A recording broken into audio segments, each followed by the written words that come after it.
মহসিন রশিদ, আমরা প্রথমে যে বিষয়টি নিয়ে আলোচনা করতে চাই ভারত বাংলাদেশ সম্পর্ক, এবং আপনি নিঃসন্দেহে জানেন যে ভারতের হাই কমিশনার দীনেশ ত্রিবেদী তিনি আমাদের প্রধানমন্ত্রীর সঙ্গে বৈঠক করেছেন। সেই বৈঠক পরবর্তী দুজনের যে বক্তব্য, অর্থাৎ পররাষ্ট্রমন্ত্রী ডক্টর খলিল এবং দীনেশ ত্রিবেদী যে বক্তব্য, তাতে আমাদের কাছে মনে হচ্ছে যে শেখ হাসিনা ইস্যুতেই ভারত বাংলাদেশের সম্পর্ক উন্নয়নের জায়গাটি সম্ভবত থমকে আছে। মানে আপনি বিষয়টি এমন মনে করেন কিনা, অথবা শেখ হাসিনাই এখন অজুহাত কিনা কারো কারো কাছে, কোনো কোনো কোনো পক্ষের কাছে, আপনি কি মনে করেন? না, এখানে ইন্ডিয়ান মিডিয়াতে তো আমি খুব বেশি কভারেজ দেখি নাই এই মিটিং এর, প্রাইম মিনিস্টারের আর ইসের মিটিং এর, হাই কমিশনারের মিটিং এর। আমার এখানে তো নানান কথা হয়, কে কিভাবে বিশ্লেষণ করে, কি কোন জিনিসটা কিভাবে দেখে। আমার view is very simple. You see, আপনাকে ইন্ডিয়ার সাথে ভালো সম্পর্ক করতে হবে, আপনার কোনো উপায় নাই, আপনার কোনো উপায় নাই। এই যে সম্পর্ক নষ্ট করা, এই তো করে গেছে ইউনুস, আপনাকে তো ইমপ্রুভ করা উচিত ছিল সম্পর্ক। আপনিও মনে হয় ইউনুস অ্যাডমিনিস্ট্রেশনের যেহেতু লোকজন আপনার সাথে আছে, ইন পার্টিকুলার খলিলুর রহমান, দেখে আপনি এগোতে পারছেন না। ইউসি, সিম্পল, আপনি ইন্ডিয়া যাবেন না বিকজ আপনাকে বিমস্টেকের ইসে করেছে। একজন মেজর জেনারেলকে শুনতেছিলাম হাসিনার শোতে, হঠাৎ করে লেগে গেল, উনি বলছেন যে না, ওনাকে প্রাইম মিনিস্টার হিসেবে না ডাকলে উনি কেন যাবেন। আরে আপনি কি প্রাইম মিনিস্টার হিসাবেই তো চেয়ারম্যান আছেন বিমস্টেকের, নাকি? আমি তো চেয়ারম্যান না, Patna, you are not the chairman of BIMSTEC, it's only the prime minister who is the chairman of BIMSTEC. And উনি তো, ওনার তো গর্ব হওয়া উচিত দ্যাট উনি বিমস্টেকের চেয়ারম্যান, যেখানে 5টি রাষ্ট্র আছে।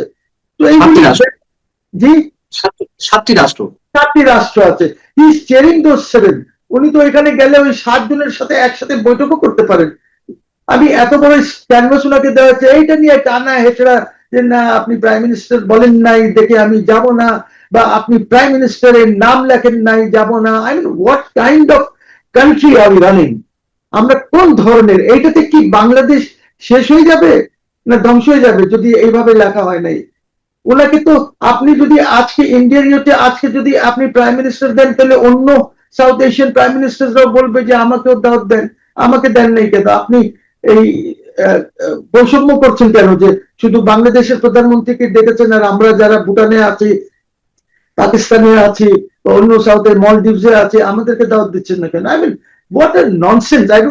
I don't know, this is, এরা তো সরকার পরিচালনা করতে পারবে না, তারা পারে না, তারা জানে না, ওদের মধ্যে কোনো ডেপথ নাই। ওই ইউনুস অ্যাডমিনিস্ট্রেশনের যেটা ইয়ে ছিল সেটাই ওই হিসাবেই চলছে, সবকিছু ওই হিসাবে চলছে, কোনো চেঞ্জ নাই। এই জন্য আপনার কোনো উন্নতি হচ্ছে না দেশের। দেশে একদিন গ্যাসের লাইন কমে গেছিল, এখন আবার 2 দিন থেকে দেখছি গ্যাসের লাইন আবার আগের মতনই হয়ে গেছে। বুঝছি, আপনার একটা এমন মন্ত্রী রেখেছেন এনার্জি মিনিস্টার, যা আগেও বদনাম ছিল, এর আগেও সে ছিল এনার্জি মিনিস্টার, ওকে আপনি রেখেছেন এনার্জি মিনিস্টার। সো আমি জানি না প্রাইম মিনিস্টারের মতলব কি, দেশ চালাবেন না বিএনপি চালাবেন, it's up to him to decide what he wants to do. Because উনি যদি এইগুলি ঠিক না করেন, ওনার ক্যাবিনেটে ডেপ না আনেন, বা ইন্ডিয়ার সাথে ঝগড়াঝাটির মধ্যে থাকেন। আচ্ছা, আপনি তাহলে কেন গেছেন ইন্ডিয়ার কাছে কাঁচামরিচ আনতে? এর আগে গভর্নমেন্ট পেঁয়াজ আনতে গেছে কেন? এখন আপনি 2 লক্ষ টন অ্যানুয়ালি আপনি চাচ্ছেন যে আপনাকে ইয়ে দেওয়া হোক, কি ডিজেল দেওয়া হোক। Diesel why? ছেড়ে দেন না, বলে দেন আমরা নর্থ কোরিয়া হয়ে থাকবো, আমরা স্বাধীন রাষ্ট্র নর্থ কোরিয়া হয়ে থাকবো, আমার কারোর দরকার নাই, কিছু খাওয়ার না থাকলে দরকার নাই, আমরা ভাত টাত কিচ্ছু খাবো না, আমরা ওই গাছের ছাল খাবো। বলেন না, হোয়াট ইজ দ্য প্রবলেম?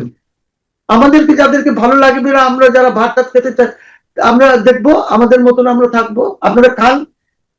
মানে হোয়াট কাইন্ড অফ, আপনার 4000 প্লাস 600 স্কোয়ার কিলোমিটার এর আপনার লেন্থ বর্ডার, ওর সাথে আপনি পাকিস্তানের, ওর সাথে ইজ ভেরি স্মল, আমি আপনার চেয়ে ছোট ওদের সাথে। মায়ানমার সাথে আপনার তো আজকে যদি কিছু হয় আপনি তো কোথাও যেতেও পারবেন না। If India wants to block you, আপনি কোথাও যেতে পারবেন না। You see, it's not easy. কেন এগুলো করছেন? পারমাণবিক অস্ত্র তো রয়েছে পাকিস্তানে, সেই পারমাণবিক অস্ত্র নিয়ে এসে বাংলাদেশে ভারতের দিকে মুখ রেখে স্থাপন করার কথা পরামর্শ দিয়ে আসছে মানে সরকারপন্থী কোনো কোনো বুদ্ধিজীবী, কোনো কোনো আন্তর্জাতিক সম্পর্ক বিশেষজ্ঞ। তো পারমাণবিক অস্ত্র তো আমরা আনতে পারি। সাংঘাতিক বুদ্ধি ওদের, মানে ওদের বুদ্ধি তো স্যালুট করা দরকার, যে সাংঘাতিক বুদ্ধি, যে পাকিস্তানের নিউক্লিয়ার এটা হলো একটা কেক, এই কেকটা নিয়ে আমি আজকে এখানে চলে গেলাম, কালকে ওইখানে চলে গেলাম। Nonsense! যারা এসব কথা বলে, আর এটার মুভমেন্ট ইটস সো ইজি, এতই সহজ এটার মুভমেন্ট। আই মিন, হ্যাঁ, একটা ওয়ারহেড আপনি হয়তো দিতে পারেন, ওইটার জন্য আপনার একটা মিসাইল লাগবে, আপনি ওইটা হয়তো দিতে পারেন। যে মুহূর্তে আপনি এটা করবেন, পৃথিবীতে আর ইন্ডিয়া আপনার জন্য বসে থাকবে নাকি? ইন্ডিয়া আগে আপনাকে মেরে ঠিক করে দেবে। হোয়াট আর ইউ সেইং ইয়ার? ইন্ডিয়ার সাথে আপনি বন্ধুত্ব করবেন না, গাছের ছাল খেয়ে থাকবেন, এইগুলি মানে বাচ্চাদের খেলা নাকি? দেশ আর রাষ্ট্র চালানো অভিজ্ঞতা না থাকলেও চালান যায়, চালাচ্ছে না। আপনার শ্রীলঙ্কায় কমিউনিস্টের প্রেসিডেন্ট আছে, চালাচ্ছে তো, আপনাদের চেয়ে ভালো চালাচ্ছে। আপনাদের তো পশ্চিমা আছে সাথে, আপনাদের চেয়ে ভালো চালাচ্ছে। ওদিকে আপনার নেপাল চালাচ্ছে না, চালাচ্ছে তো, বিকজ ওরা এই ফাইজলামি করে নাই। উনি কালকে দেখলাম আমি যে চিত্রটা, ইট ওয়াজ গুড। ওনার যে handshake with the Indian high commissioner, এগুলি সব ঠিক ছিল, উনি খুব সুন্দর করে কথাবার্তা বলেছেন, দেয়ার স্মাইলস অল অ্যারাউন্ড। কিন্তু আপনার এই সিটিং অ্যারেঞ্জমেন্ট, আই মিন দেখেন, সবকিছু কিন্তু খুব লক্ষণীয়, যে আপনি কাজ কোথায় বসাচ্ছেন, কিভাবে বসাচ্ছেন। আমরা সাধারণত দেখেছি, ধরেন হোয়াইট হাউসে বা অন্য জায়গায়, অন্য even in India you seen, যে প্রাইম মিনিস্টার যে যখন বসেন কারোর সাথে কথা বলেন, ডান দিকে উনি বসেন, ডিস্টেন্সটা কম হয়, তো দ্যাট ভালো করে কথা বলা যেতে পারে। আমাদের তো ডিস্টেন্স এমন হয়েছে, মনে হয় prime minister is the king, and এই ডান দিকে যারা বসে আছে বা বাম দিকে যারা বসে আছে, এরা সব চাপরাশি। একটু আপনি যখন প্রসঙ্গে তুললেন, আমি আপনাকে আরেকটু ভালো করে মনে করে দিতে চাই। বর্তমান প্রধানমন্ত্রী তারেক রহমান সাহেবের সময় গত 6 এপ্রিল ব্রেন্ট ক্রিস্টেনসেন তিনি দেখা করলেন, সম্ভবত 5 বা 6 এপ্রিল। তিনি তার ডান পাশে বসেছিলেন, প্রধানমন্ত্রী ডান পাশে বসেছিলেন। আবার এই ভারতেরই তৎকালীন হাই কমিশনার প্রণয় ভার্মা, তিনি যখন বসেছিলেন, গেছেন সৌজন্য সাক্ষাৎ করতে এই তারেক রহমান সাহেবের সাথে, তিনি পাশাপাশি বসেছেন। কিন্তু দীনেশ ত্রিবেদী তাদের চেয়ে যোগ্যতায়, স্ট্যাটাসে আরো অনেক উপরে, তিনি পূর্ণ মন্ত্রী পদমর্যাদার। তাকে সামনে বসানো হলো। আমি বুঝলাম না এই পরামর্শগুলো কারা দিচ্ছে বা কাদের পক্ষ থেকে আসছে, এটির কারণ কি? এটি কি আপনার কাছে সিগনিফিকেন্ট মনে হয়? না, এটা সিগনিফিকেন্ট তো অনেকটা হবে, বিকজ আপনি বৈষম্য করছেন, তো আপনি বৈষম্য করছেন।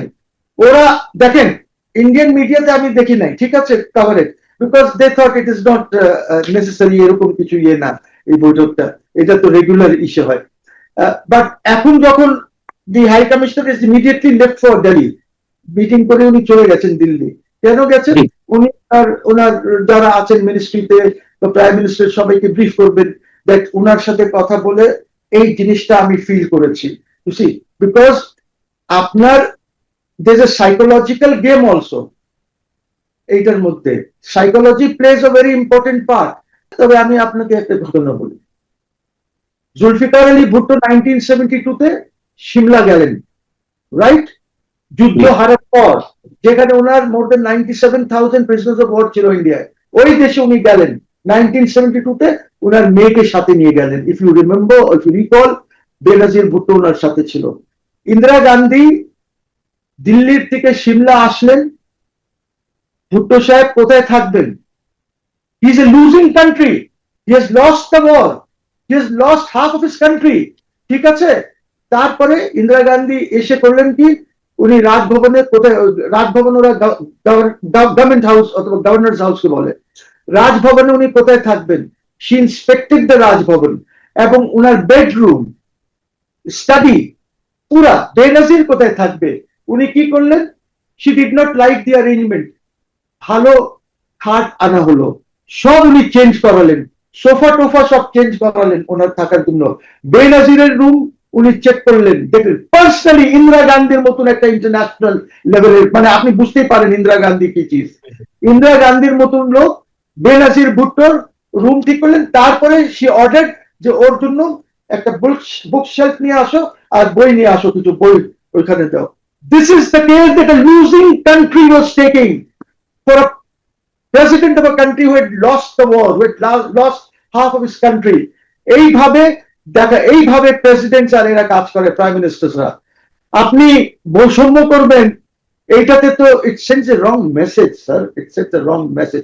প্লিজ স্যার, আন্ডারস্ট্যান্ড, আপনি এই জিনিসগুলি চেঞ্জ করেন, প্লিজ চেঞ্জ দিস থিংস। আপনি আপনার এই যে ছোটখাটো লোকজন যারা আছে, ছোট মনের লোকজন, ওদের কথায় থাইকেন না, আপনার মন মানসিকতা বড় করেন, আপনার ভিশন বড় করেন, না হলে we are in trouble. I am telling you, we are in trouble. Everything matters in international diplomacy, everything matters. তাহলে যে বৈঠকটি আমরা দেখলাম, মানে সারফেস টুকু যেটুকু আমাদের সামনে যেভাবে উপস্থাপিত হলো, এবং শেখ হাসিনা ইস্যুটাই সেখানে ফোকাসড ছিল, যেটি আমরা বুঝতে পারলাম। আমার প্রথমে যে প্রশ্ন ছিল যে তাহলে শেখ হাসিনা ইস্যুতে কি আসলে সবকিছু আটকে যাচ্ছে, নাকি এটিকে আসলে হাসিনা কার্ড হিসেবে দুপক্ষই ব্যবহার করছে? মূল বিষয়টি কি? হাসিনার কার্ডটা ব্যবহার করার কিছু নাই। হাসিনাকে তো ইন্ডিয়া দিয়ে যায় নাই, হাসিনা তো ওদের গেস্ট। আপনি দিয়ে আসছেন হাসিনাকে ওইখানে। হাসিনা আসবে, এই যে আপনার এরা যে আসলো, রয়েড চিফ, এসপি যারা আসছে, এটা কি কেন আসছে? আপনার এখানে চা খেতে এসেছে? Why did they come? They came on Hasina's issue. ওরা ডিসকাস করতে চায় যে শেখ হাসিনা যেহেতু বলেছেন যে উনি আসবেন, উনার জন্য কি সিকিউরিটি আপনি প্রোভাইড করবেন। আপনি জানেন এসপিজি তো হচ্ছে ওই গ্রুপ যে প্রাইম মিনিস্টারদেরকে, চিফ মিনিস্টারদেরকে বা আরো ভিভিআইপিস দেরকে যারা সিকিউরিটি প্রোভাইড করে, ইন্ডিয়ান এসপিজি যেটা আছে, হ্যাঁ, ওরা কেন আসছে?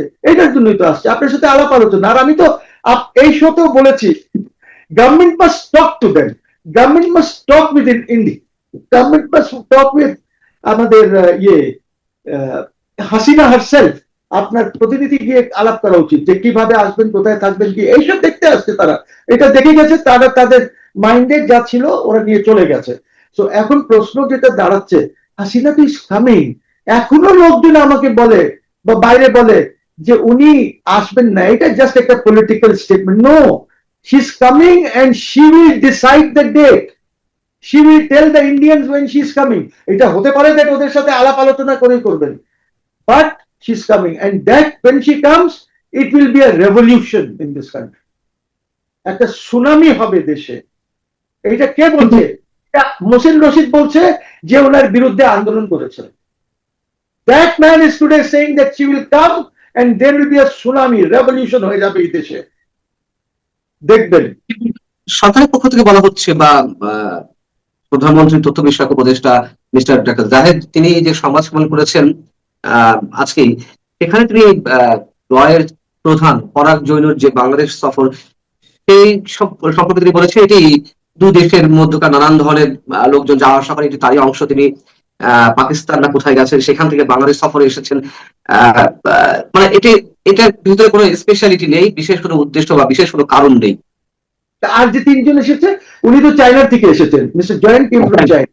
হ্যাঁ, আর যে তিনজন এসেছে যারা এসপিজি, তারা কিসের জন্য এসেছে? আমাদের কাউকে মোসেন রশিদকে না জাহিদ সাহেবকে সিকিউরিটি দেওয়ার জন্য আসছে কি? একটা ইস্যু শেখ হাসিনা আপনাকে সলভ করতে হবে। এটা Sheikh Hasina is no ordinary person. আর আপনাকে একটা কথা বলি, Sheikh Hasina will not come alone. Sheikh হাসিনার সাথে আপনি দেখবেন অনেক আন্তর্জাতিক অর্গানাইজেশনস এর লোকজন, অনেক ডিপ্লোম্যাটস গুলি, ফর্মার এন্ড প্রেজেন্ট ইউরোপিয়ান ইউনিয়নের লোকজন, অনেক লোকজন সাথে আসবে। It is not that Sheikh Hasina will come একা চলে আসলেন, নো, শি উইল ডিসাইড কিভাবে উনি আসবেন, কয় তারিখে আসবেন। আমি যদি প্রশ্ন করি যে এরকমটা অনেকেই বলছেন, বা অনেকের এই বিশ্লেষণ বা পারসেপশন, যে রয়ের প্রধান মিস্টার পরাগ জৈন সহ যে আরো 3 সদস্য এসেছিল রয়ের বা গোয়েন্দা সংস্থার, যে তারা এসেছে শেখ হাসিনা কিভাবে ফিরবেন, এলে তার নিরাপত্তা ইস্যু এবং সবকিছু একটু বোঝার জন্য তারা রেডি করে গেল এবং আলোচনা করে গেল। আপনি সেটি বলছেন খুব ড্যাম শিওরলি, আপনি বলছেন। আমি তো আজকে আগেও বলেছি, আপনার সাথেও বলেছি। আমি বলছি রয়ের চিফের কথা বলছি।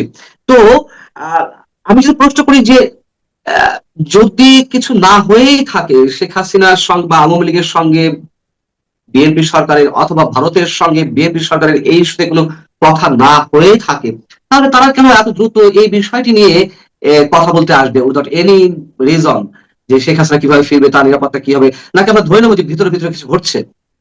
অফকোর্স ঘটছে ভিতরে ভিতরে, সে তো এমনি আসে নাই। একটা র চিফ কামস হিয়ার, আর আইএসআই চিফ কামস হিয়ার, ওর তো একটা প্রোটোকল আছে, ওর ভিসার ব্যাপার আছে, এমনি তো আর আসে না। না, বলা হচ্ছে যে কাউন্টারপার্ট, তার যে কাউন্টারপার্ট, সে ডিজিএফআই এর চিফ, সামরিক গোয়েন্দা সংস্থা প্রধান, তাদের সাথে নানান ধরনের কথাবার্তা থাকে। সেই সম্পর্কের ধারাবাহিকতা থেকে তারা এসেছেন। এসপিজি কেন এসেছে? এসপিজির লোকজন কেন আসছে? আর রয়ের কথা বলতে হলে, রয়ের চিফ এর তো আসা, has he met the DGFI chief? সবার সাথে তো বসেছে সে, আমার মনে হয় ডিজিএফআই এর সাথে বসেছে সে, আমার মনে হয় প্রধানমন্ত্রীর সঙ্গে বসেছেন, স্বরাষ্ট্রমন্ত্রীর সঙ্গে বসেছেন। স্বরাষ্ট্রমন্ত্রীর সাথে বসেছে। তাহলে বোঝেন স্বরাষ্ট্রমন্ত্রী কি চা খেতে ডেকেছিলেন র চিফকে? র চিফ তো যখন এসেছে ভিসা চেয়েছে তখন নিশ্চয়ই বলেছে যে সে কেন যাচ্ছে বাংলাদেশে। And I'm sure he must have come on a diplomatic passport, হয়তো ভিসারও প্রয়োজন হবে না, আমি জানি না, it's my guess, it's my hunt.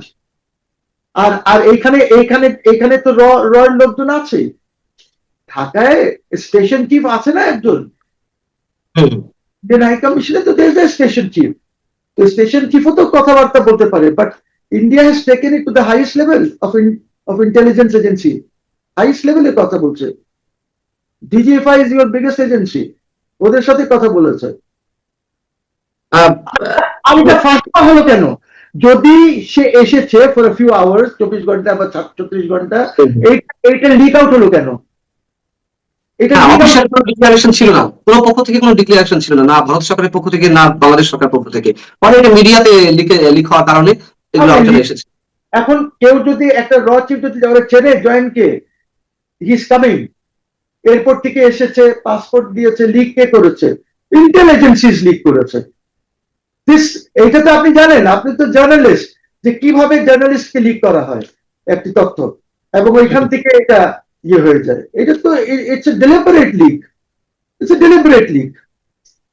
তাহলে একদিকে রয়্যাল চিফের ঢাকা সফর এবং আপনার বক্তব্য অনুযায়ী, বা আপনি যদি মনে করে থাকেন যে শেখ হাসিনা ইস্যুতে তারা এসেছে, আবার উল্টো দীনেশ ত্রিবেদীর সাথে যে বৈঠক, সেই বৈঠকের যে আচরণ বা অ্যাটমসফিয়ার যেগুলো আমাদের সামনে উপস্থাপিত হলো, বা আমরা যে লক্ষণগুলো দেখলাম, এবং পরবর্তী সংবাদ সম্মেলন, পররাষ্ট্রমন্ত্রী খলিলুর রহমানের অ্যাটিটিউড বা বডি ল্যাঙ্গুয়েজ তেমন পজিটিভ ছিল না। আবার দীনেশ ত্রিবেদী আশাবাদিতার জায়গা থেকে বা কূটনৈতিক যে শব্দগুলো সেগুলো ইউজ করেছেন, যে দুই প্রধানমন্ত্রী বা দুই রাষ্ট্রনায়ক একসাথে বসা উচিত, এবং সবকিছু মিলিয়ে আবার বলতে হচ্ছে শেখ হাসিনা ইস্যুই ওখানে প্রাধান্য পেয়েছে। তাহলে এই বৈঠকের মেসেজটি কি আসলে? এটাই হবে প্রাধান্য। ওর কারণ হচ্ছে যে ওরা যদি কিছু নাও বলে, আপনি তো বলেছেন যে আপনার টেরিটরির থেকে শেখ হাসিনা এরকম বক্তব্য দিয়েছেন, আর ওনাকে, আচ্ছা সেটা যদি নাও বলে থাকেন, এটা তো বলেছেন যে ওনাকে এক্সট্রাডাইট করেন, ওনাকে পাঠিয়ে দেন বাংলাদেশে, এক্সট্রাডাইট করেন, এটা তো বলেছেন। তাহলে আপনি নিজেই তো শেখ হাসিনার ইস্যু রেজ করেছেন। আপনি যদি এতটুকুন বলেন যে এক্সট্রাডাইট করেন উনাকে, আমরা তো বারবার চিঠি দিচ্ছি আপনাকে, হাদির এদেরকে এখানে পাঠান, এক্সট্রাডাইট করেন, ইস্যু তো রেজ করলেন আপনি। আপনি যখন ইস্যু রেজ করেছেন, আপনি এতটুকুন বলেছেন, তখন আমি ওকে বাড়িয়ে দিলাম, আমি বললাম যে শেখ হাসিনা যে আসবেন, ওনার সিকিউরিটির কি করবেন, উনি থাকবেন, এগুলি আমাদেরকে জানান। You raise the issue. তখন ওরা বলছে যে এটা তো দেখছে আমার আইনি ভাবে ওনাকে এক্সট্রাডাইট করা যায় কিনা। রেজ তো আপনি করলেন। ইস্যু একটা, ঠিক আছে, ইস্যু একটা, কিন্তু ওয়ে তো দুটো। একটা হচ্ছে সেখানে নিজে ফিরে আসবেন, আর একটা হচ্ছে সরকার চাইছে প্রত্যর্পণ চুক্তির অধীনে। তাহলে এখন বাধাটি কোথায় হয়ে দাঁড়িয়েছে? বাধা হয়ে দাঁড়িয়েছে বিকজ এক্সট্রাডিশন তো হতে পারে না। আপনি চুক্তিটা পড়তে হবে, চুক্তি পরে দেখতে হবে। 2-3 আর্টিকেল যেখানে পলিটিক্স এর ব্যাপার আছে, তারপর এখানে ডুয়েল ইস্যুর ব্যাপার আছে, যে একই জিনিস থাকতে হবে দুই দেশেই। আপনি একটা মার্ডার হয়েছে, মার্ডার ট্রায়াল হয়েছে, নর্মালি সিআরপিসি সেশনস কোর্টে, ইন্ডিয়া তো একই অবস্থায় হয়, দেন ইটস ওকে। নাম্বার 2 হচ্ছে আপনার এই যে ডুয়াল ইয়েটা, ওদের এখানে তো আইসিটি বলে কিছু নাই। ও আপনি আইসিটি তে ট্রায়াল করছেন, নর্মাল ট্রায়াল করছেন না, আপনি আইসিটি তে ট্রায়াল করছেন, no evidence act is followed. আপনি আইসিটি তে ট্রায়াল করছেন, সিআরপিসি নাই, this things are not followed, যেটা নর্মাল সেশনস কোর্টে ফলো করা হয়। হ্যাঁ, তো আপনি এই আইনটাই তো করেছিলেন আরেক কাজের জন্য, ওইটাকে অপব্যবহার করছেন। এখনো হচ্ছে, 2009 তে অপব্যবহার হয়েছে, আমি এটা বারবার বলি, আমি শুধু এখনকার বলি না, আমি 2009 তে অপব্যবহার হয়েছে, 2024-এ। এই জন্যই বলি যে এইসব করেন না, ফিনিশ দিস, এটা আবার অপব্যবহার হতে পারে। ধরেন যদি দেশে একটা রেভলিউশন হয়ে যায় কোনো ধরনের, আজকের থেকে 6 মাস 7 মাস 1 বছরের মধ্যে, তো এইটা আবার অপব্যবহার হবে, তখন ওই রেভলিউশনারিরা অপব্যবহার করে আপনাদের বিরুদ্ধে অপব্যবহার করবে। So because you are misusing abuse. আজকে শেখ হাসিনার বিরুদ্ধে এটা কেন অপব্যবহার হলো? বিকজ 2009-তে শেখ হাসিনা অপব্যবহার করেছে। ইট ওয়াজ এ ডেড আইন, ইট ওয়াজ এ ডেড ল, অপব্যবহার করেছেন। আপনার বিরুদ্ধে হচ্ছে, কালকে আজকে যারা আছে ওদের বিরুদ্ধে হতে পারে। আপনাদের যদি সরকার জানে যে এই প্রত্যর্পণ চুক্তির আওতায় ভারত শেখ হাসিনাকে ফেরত দিবে না, জানা সত্ত্বেও চুক্তির আন্ডারে দিতে পারে না, সেটি আমি সেটাই বলছি যে সরকার তাহলে জানে নিশ্চয়ই, আপনি যেমন বলছেন এই ব্যাখ্যাগুলো তো সরকারও জানে, কিন্তু তারপরেও তারা প্রত্যর্পণ চুক্তির আওতায় ফেরত চাইছে। তাহলে আমরা এক্ষেত্রে বলতে পারি যে জনগণকে বেকুফ বানানোর জন্য এটা বলে। আচ্ছা, চুক্তি আছে, চুক্তি আছে, এটা 23 না 25 আর্টিকেলস চুক্তি, এটা সই করেছে, আমি দেখেছি, পড়েছি, এটা সই করেছে আলমগীর সাহেব অ্যাজ হোম মিনিস্টার।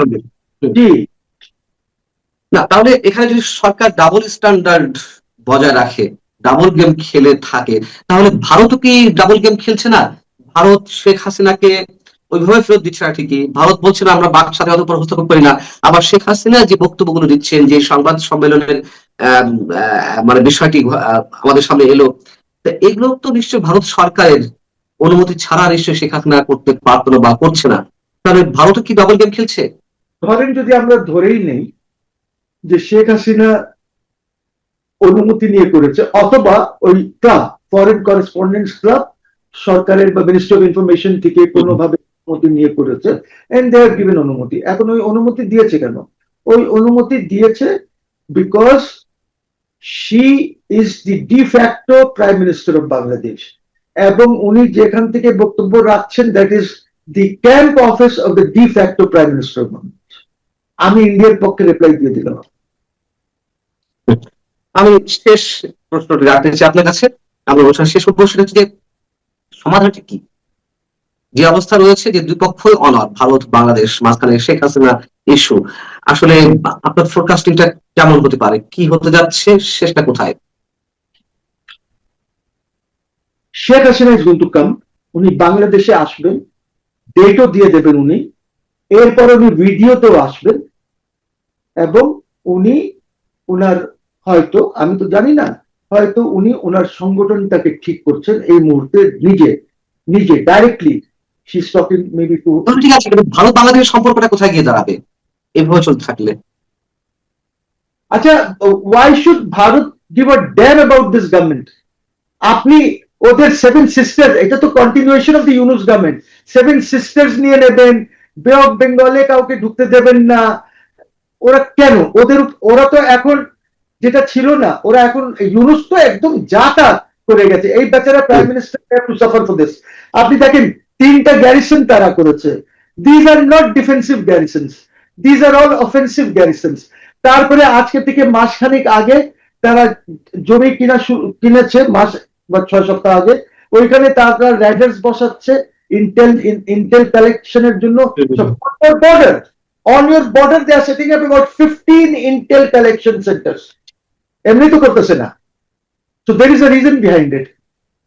আপনি বিকজ ওরা মনে করে যে 1971-এ ওদের এখানে যে এক ডিভিশন বা what ever army was here, এই ইন্ডিয়ার পক্ষে বলছি না, আমি জাস্ট ফ্যাক্টস অন রেকর্ড যেটা আছে, ওরা এখান থেকে চলে গেছে একটা ব্যক্তির জন্য। ইন্দিরা গান্ধী সরাতে চান নাই, ইন্দিরা গান্ধীকে 2-3 বার বলতে হয়েছে, because that was Bangabandhu Sheikh Mujibur Rahman, ওনার যে ইন্টারন্যাশনাল স্ট্যান্ডিং, ওনার যে পার্সোনালিটি এট দ্য টাইম, ওই সময় ওনার যে রেসপেক্ট কমান্ড করতেন বঙ্গবন্ধু, ওই রেসপেক্ট তো বাংলাদেশ আর কেউ কমান্ড করে নাই।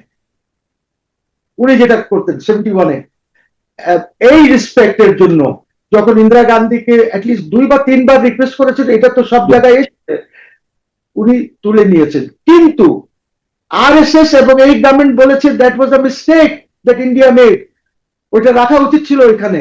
নাম্বার 2, তৎকালীন রাষ্ট্রপতি জাহির সিং, উনিও ওনার বইতে লিখেছেন that was a mistake that the Indians committed by withdrawing. So আপনি এখন যদি ওদেরকে এই মিস্টেক কারেকশন করার জন্য যদি থালিতে রেখে দেন that please correct your mistake, why should they not? They are a much bigger power than you. They are much bigger. Economically they are much bigger. কি বলেন? এইগুলি তো আমাকে আমার পজিশন বুঝে কাজ করতে হবে। তো we must understand যে আমরা, তারপরে you see geopolitics is changing so fast, এত পলিটিক্যাল সিচুয়েশন চেঞ্জ হচ্ছে, you are no war in that geopolitical situation. তারপরে আপনি বিমস্টেকে যাবেন না, যাবেন না, ডোন্ট গো। এত বড় ক্যানভাস আপনাকে দিল আপনার ব্রিক্সের চেয়ারম্যান, যে আমি আমার পাশে বিমস্টেকের চেয়ারম্যানকেও ডাকি, আপনি বলছেন যে আপনার গায়ে লেগে গেছে। এত ছোট মন নিয়ে আপনি রাষ্ট্র চালাবেন, আপনি আন্তর্জাতিক পলিটিক্স করবেন, আপনি চেঞ্জিং জিও পলিটিক্স এর মধ্যে। You are not Ziaur Rahman. Ziaur Rahman played a big role in Middle চাইনার ব্যাপারে। আপনাকে কেউ পুছেও না, বিকজ আপনি বোঝেনই না কিছু। আপনাকে অনেক অনেক ধন্যবাদ মোহাম্মদ রশিদ, আপনাকে আবারও শুভেচ্ছা জানছি, আমাদেরকে সময় দেওয়ার জন্য কৃতজ্ঞতা। দর্শক, আপনারা যারা শুনছেন নিশ্চয়ই আপনারা ভালো থাকবেন। আল্লাহ হাফিজ।